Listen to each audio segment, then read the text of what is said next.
శ్రీ గురుభ్యో నమః. శ్రీమాత్రే నమః.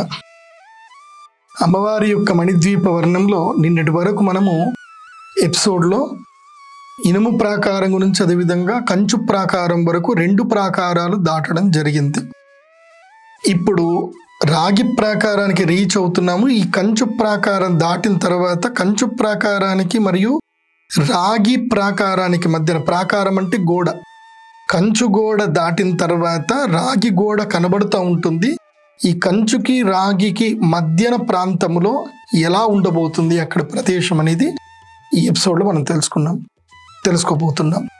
అయితే దీనికి సంబంధించిన పూర్వ విషయాలు ఏవైనా సరే మీరు చూసి ఉండకపోతే, పూర్వ వీడియోలు గనక కింద డిస్క్రిప్షన్లో ఆ వీడియోస్ ఉంటాయి. పార్ట్ 1, పార్ట్ 2, పార్ట్ 3 వీడియోస్ ఉంటాయి. ఆ 3 వీడియోని కూడా చూడండి. చూసిన తర్వాత ఇది చూద్దురు. ఇప్పుడు అమ్మవారి యొక్క రాగి ప్రాకారం ఉంటుంది. అది చతురస్రాకారంగా ఉంటుంది. నేను చెప్పాను కదా, ఇనుము ప్రాకారము, కంచు ప్రాకారము, రాగి ప్రాకారం, ఈ 3 ప్రాకారాలు చతురస్రాకారంలో ఉంటాయి. చతురస్రాకారంగా 7 యోజనాల ఎత్తు ఉంది. కంచు రాగి 7 యోజనాలు అంటే 1 యోజనం ఈక్వల్ టు 13 కిలోమీటర్స్ అని చెప్పాను కదా, 7 యోజనాలు అన్నమాట. 7 యోజనాల విస్తీర్ణం ఉంటుంది, ఎత్తు కూడా అంతే ఉంటుంది. కంచు రాగి ప్రాకారాల మధ్య కల్పవృక్ష వాటికలు ఉంటాయి. ఇక్కడ చూడండి, దేవలోకములో ఒకటే ఒక కల్పవృక్షం ఉంటుంది. ఇంద్రలోకములో ఈ సమస్త మానవాళికి అన్నిటి కూడా కల్పవృక్షము ఒక్కటే. భూలోకములో కల్పవృక్షం కూడా ఉంది. అదేంటంటే కామధేనువు. కల్పవృక్షము కామధేనువు. కల్పవృక్షమేమో దేవలోకానికి ఇచ్చారు అమ్మవారు, కామధేనువేమో భూలోకానికి ఇచ్చారు. కానీ మనకు కామధేను అంటే మనకి లెక్కే లేదు. ఆవంటే జస్ట్ పాలిచ్చే మిషన్. సరే, అది పక్కన పెడదాం. ఎందుకోసం అంటే అమ్మవారి యొక్క వర్ణంలో ద్వేషము అవన్నీ వాతావరణం రావద్దు కాబట్టి కల్పవృక్ష వాటికలు ఉన్నాయట. అంటే అక్కడ కల్పవృక్షాలు మొత్తం కూడా అవన్నీ గార్డెన్. కల్పవృక్షం అంటే అర్థం తెలుసా? సంస్కృతంలో కల్పము అంటే అర్థం ఏమిటంటే గనక ఊహించుకోవడం. కాల్పనికత అంటే ఊహించుకోవడం. సంస్కృతంలో ఏం చెప్తారంటే శశవిషాణ అంటారు. అంటే కొమ్ములు ఉన్నటువంటి కుందేలు అని. కుందేలు కొమ్ములు అసలు ఉండవు, కానీ కుందేలుకి కొమ్ములు ఉంటే ఎట్లాగా, రెక్కల గుర్రం అంటే ఎట్లా, గుర్రానికి కొమ్ము ఉంటే ఎలాగా, ఇట్లా నువ్వు ఏదైనా ఊహించుకోవచ్చు కదా. ఊహించుకోవడం తప్పేం లేదు కదా. అలా నువ్వు ఏది ఊహించుకున్నా, నువ్వు ఏదైతే కనుక నువ్వు కాల్పనికత చేస్తావో అది ప్రత్యక్ష రూపాన్ని ఉండిపోతుంది. కల్పవృక్షానికి ఇస్తుంది. నువ్వు ఏది కోరితే అది ఇస్తుంది. అదే కల్పవృక్షం. అలాంటి కల్పవృక్ష వాటికలు అంటే ఉద్యానవనాలు అనేట. ఒక్క చెట్టు ఉన్నందుకే సమస్త దేవతలు అదృష్టాన్ని పొందినటువంటి వారు అవుతున్నారు. వాళ్ళ కోరికలు నెరవేర్చుకుంటున్నారు. ఒకే ఒక కల్పవృక్షం ఉన్నది. ఇక్కడ ఒకటి కాదు, కొన్ని లక్షల కోట్ల కల్పవృక్షాలు, ఉద్యానవనాలు ఉన్నాయి ఇక్కడ. వాటి పూలు, ఆ కల్పవృక్షముల యొక్క పూలు బంగారు పూలుగా, ఆకులు కూడా బంగారు ఆకులుగా, బీజ ఫలాలు రత్నాలుగా ఒప్పుతాయి. వాటి పరిమళాలు 10 యోజన దూరము వ్యాపిస్తాయి. 10 యోజనాలంటే 130 కిలోమీటర్స్, 130 కిలోమీటర్స్, 10 యోజనాల దూరము వ్యాప్తిస్తాయి. ఆ కల్పవనంలో వసంతుడు అంటే ఈ వసంత ఋతువు యొక్క నాయకుడు ఉంటాడు ఇక్కడ. ఆ వసంత ఋతువు యొక్క నాయకుడైనటువంటి వసంతరాజు ఆ యొక్క కల్పవృక్షాలన్నింటినీ, ఆ ప్రాంతాన్ని మొత్తం సంరక్షిస్తుంటాడు. ఇక్కడ ప్రాంతము ఇటు కంచు ప్రాకారం, ఇటు రాగి ప్రాకారానికి మధ్యలో ఉండేటువంటి ప్రదేశాన్ని మొత్తం కూడా. అతని యొక్క సింహాసనం ఏంటంటే పుష్ప సింహాసనం. అంటే పువ్వులతో చేసినటువంటి సింహాసనం ఎక్కి పూల గొడుగుల కింద పూల నగలు దాల్చి, అంటే ఇప్పుడు ఎట్లయితే నేను రుద్రాక్షలు వేసుకున్నానో అట్లా చక్కగా పువ్వుల యొక్క నగలు, ఆ నగలన్నీ కూడా పువ్వులతో చేసిన నగలేనట. పువ్వుల నగలు దాల్చి పూదేనియ గ్రోలి మత్తెక్కి ఉంటాడు. చక్కగా మధురము తాగుతూ హాయిగా మత్తెక్కి ఉంటాడట వసంతుడు. అతడి భార్యలు ఎవరెవరు? మధుశ్రీ, మాధవిశ్రీ అనేటువంటి వారు చిరునవ్వులు చిందిస్తుండగా, అంటే వాళ్ళు ఏం కొట్లాడుకోవట్లేదు అనమాట, వాళ్ళు హాయిగా ఆనందంగా ఉంటారు. చెప్పాను కదా, మణిద్వీపములో ఈర్ష, ద్వేషము, అసూయ, కోపము, తాపము, దుఃఖము అనేటివి ఏవి ఉండవు. ఓన్లీ ఆనందమే. ఇంకా ఆనందానికి మించి ఇంకేం లేదు అక్కడ.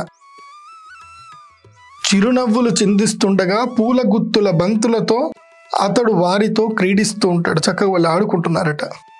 తేనీయలులకి ఆ వనం ఎంతో రమ్యంగా ఉంటుంది.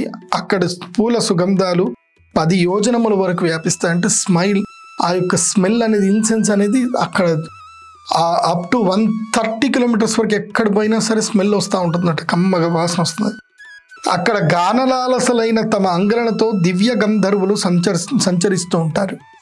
గంధర్వులు అంటే ఇప్పుడు మనకి ఎస్పి బాలసుబ్రహ్మణ్యం అంటారు కదా, చక్కని గంధర్వుడు ఆయన, గాన గంధర్వుడు. మేబీ అమ్మవారి అనుగ్రహం వల్ల ఎన్నో మంచి పాటలు పాడాడు, జగదమ్మ అనుగ్రహం వల్ల ఆయన అక్కడికి కూడా వెళ్ళుండొచ్చు. అలాంటి దివ్యమైనటువంటి గంధర్వులు అందరూ కూడా అక్కడికి సంచరిస్తూ ఉంటారట.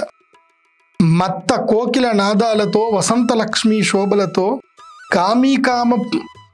కామీకామపు వర్ధనంగా ఆ వనము దివ్యంగా ఒప్పుతూ ఉంటుంది. అక్కడ వసంత లక్ష్మీదేవి యొక్క ఆలయం ఉంటుంది. ఆ వసంత లక్ష్మీదేవి ఆలయం అంటే మొత్తం పుష్పాలతో ఉన్నటువంటి ఆలయం, అది తీగలతో అల్లింది. ఆ ఆలయం అంతా పుష్పాలతో ఉంటుంది, చాలా అద్భుతంగా ఉంటుంది. ఎక్కడ చూసిన సువర్ణమైనటువంటి కల్పవృక్షాలు అన్నీ ఉంటాయి. అలాంటి వసంత లక్ష్మీదేవి, ఆ లక్ష్మీదేవిని పూజిస్తూ వసంతుడు అక్కడే ఉంటాడు వాళ్ళ భార్యలతో ఉండి. అక్కడ నిత్యము కోకిలలు చక్కగా కిలకిల రావాలు చేస్తూ ఉంటాయి. మత్తెక్కిన కోకిలు ఆ కూ కూ అనే శబ్దం అద్భుతంగా ఉంటుంది. అక్కడ గంధర్వులు అంటే, గంధర్వుడు అంటే ఏంటంటే మనకు తెలిసి మణిశర్మ గారి యొక్క మ్యూజిక్ డైరెక్షన్లో ఆ వీణ వింటేనే మనం ఎంతో ఇదైపోతాము. తర్వాత ఈయన ఎవరో బాగా మంచి పాటలు పాడతాడు ఆయన యాక్చువల్లీ పురంధరదాస కీర్తన పాడేటువంటి కర్ణాటక వ్యక్తి, ఆయన పేరు గుర్తుకు రావట్లేదు. సిద్ధి శ్రీరామ్, గంతు చాలా బాగుంటుంది. వీళ్ళంతా గంధర్వుల యొక్క అనుగ్రహంతో పుట్టినటువంటి వాళ్ళంతా. గంధర్వాంశ ఉంటుంది వాళ్ళకి, బుధగ్రహము శుక్రగ్రహం బాగా ఉంటేనే అలా మంచి మంచి పాటలు పాడగలుగుతారు. అలాంటిది కొన్ని లక్షల వాయిద్యాలు, కొన్ని కోట్ల స్వరాలు పలికేటువంటి గంధర్వులందరూ అక్కడ ఉంటారనమాట. అలాంటి వారందరూ కూడా ఉంటారు. నిజంగా చెప్పాలంటే గంధర్వ విద్య అనేది అమ్మవారి అనుగ్రహం ఉంటే తప్ప రాదు.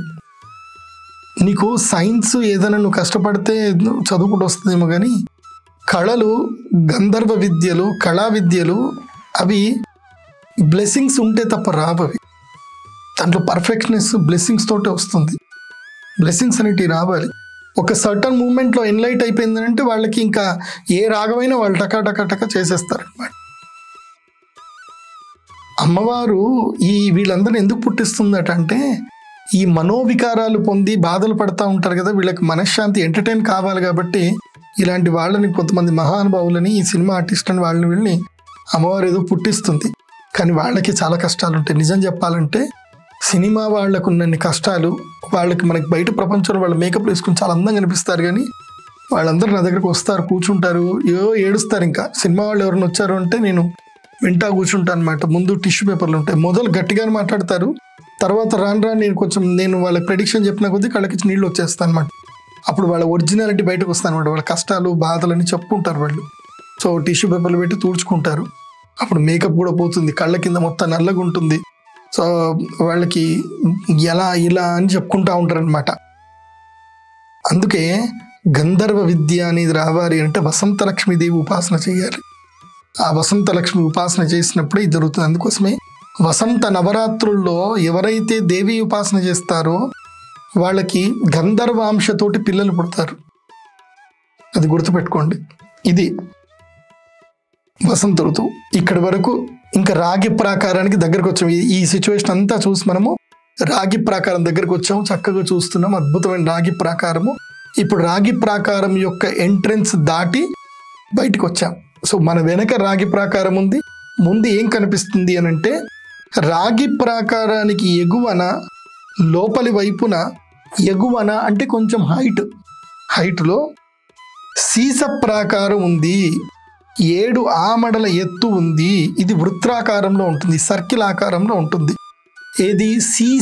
సీసముకు సంబంధించిన ప్రాకారం ఉంటుంది, అంటే గోడ ఉంటుంది.